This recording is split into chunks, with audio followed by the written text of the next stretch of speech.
A couple of ex-WWE stars were spotted backstage at AEW Collision. We've got an update on the Hardy Boyz in TNA and an injury update on Damian Priest following that nasty botch at Clash. Stay tuned, it's time for the news. Couple of ex-WWE stars spotted backstage at AEW over the weekend. Yeah, so Mansoor and Mason Madden, formerly known as Mansoor and Marseille, and the Maximum Male models in WWE, they were backstage at the one-year anniversary episode of AEW Collision at the Corvelli Centre, according to a report from Fightful Select. It's a bit of a confusing one because a previous report had stated that they were going to be there. Yep. Creative plans hadn't been announced or anything like that, but I think everybody expected the pair to wrestle. That didn't happen, obviously. Yeah, I would absolutely have thought that to happen, or at least some talks maybe, which may have happened as well, who knows. But yeah, I would have liked to have seen them in a match. They'd be doing amazing stuff. Me and Sam spoke last week,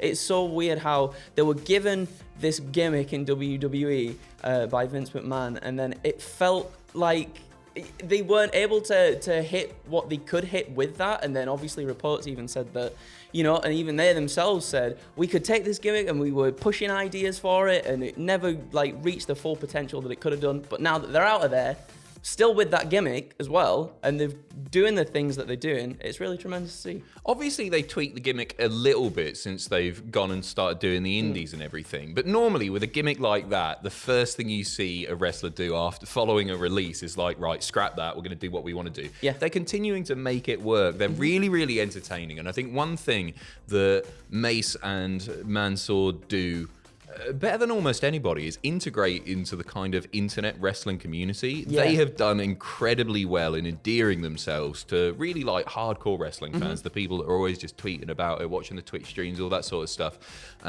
The people that are super passionate about it, everybody loves them, and they just seem like lovely fellas as well. Yeah, they do, don't It's they? a really, really touching partnership. It is. Like two guys who are properly switched on, who are able to market themselves really effectively digitally, and just continue to entertain. No matter what they're doing, I really, really enjoy seeing whatever it is, because I think they're absolutely class. So yeah, maybe they were just there for contract talks. Yep, maybe something like that. Maybe just there was something like that. Maybe there was never any plans to use them on telly, especially on the one-year anniversary show. Yeah.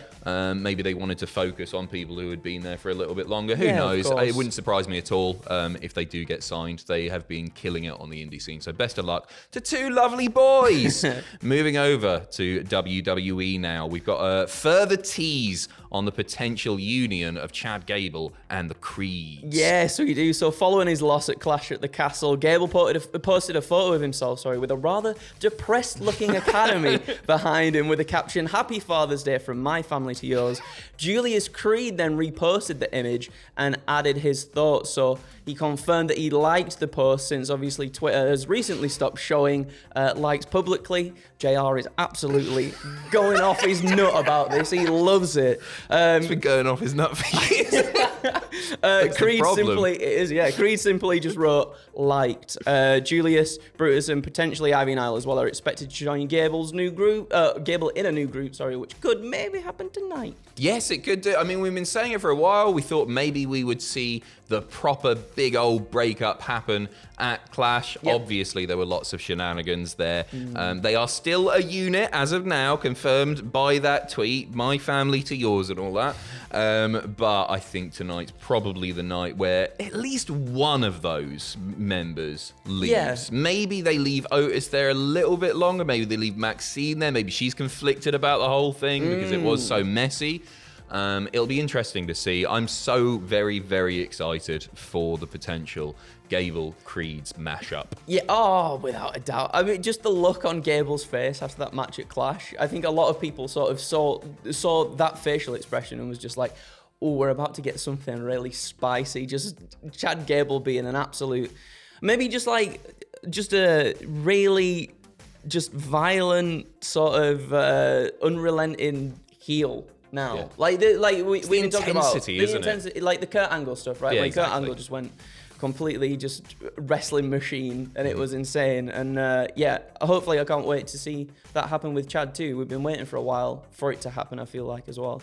And with the Creeds, can only do good things for them as well. It's a natural fit, isn't it? Yep. I think it's going to work really, really well. I'm very, very excited for Raw tonight. Just in case you missed it, by the way, Chad Gable re-signing with WWE. He is sticking around, so it'll be cool to see what happens on Monday Night Raw tonight. Over to TNA now. Across in the line, you may have seen that Jeff Hardy popped up in TNA. He reappeared in the company, returning at Against All Odds just after his AEW contract expired, making the save. Moose successfully retaining his TNA World Heavyweight Championship against Matt Hardy, and then there's a big old beatdown with various people. Joe Hendry.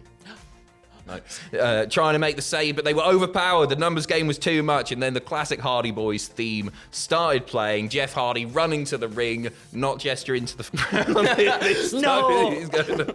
And then we've got an update from Fightful saying that both Matt and Jeff Hardy actually are still free agents. They're working in TNA Wrestling without contracts. A lot of people apparently in TNA were under the assumption that Jeff might be joining the locker room, but there was no official announcement to talent in advance. According to sources within TNA as well, Matt Hardy originally agreed to appear short term, but that's been extended.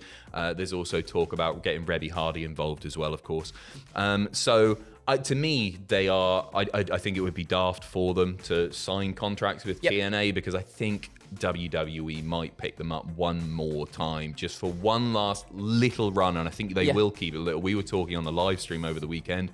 You speculated that they might end up in the Hall of Fame next year just to sort of start wrapping things up. I know they want one more go of it. Personally, I'd rather they just look after themselves. I would rather they look after themselves, but obviously I feel like for a while at this point they've wanted that one last run together, and everything sort of within AEW didn't pan out that way, unfortunately. It looked like it was going to, and then certain things happened, DUI, injury and everything like that. So I hope this is the run that they really do want, because they truly do deserve it, being one of the teams that I feel like got a lot of people into wrestling in the first place. Yeah, for sure. We got NXT coming up. Matt Hardy said, I might be in that battle royal. Oh, he wants to do anything. He wants to be in the Wyatt. He just wants booked, right? He wants one last big money contract, doesn't he? And fair play to him, right? I hope they get it. I hope they retire with loads and loads of cash in the bank. For me, like, they've proven that they are one of the greatest tag teams ever, obviously. They've done everything there is to do. I don't want to see them come back and have one last title run. If it will make them happy, come back and have one last classic match. Put them in some sort of match which is going to impress. Let Jeff do one last big bump, literally one last big bump, just so he can go out in style. Time will tell on that, but I imagine they'll pop up in WWE. I think so. And they've got such a good tag team division at the moment as well. Like, I feel like it's the perfect time for them to come back and do something, because there's so many good teams there now. And they've really bolstered that whole division in general, where at one point WWE did not seem to care about tag team wrestling.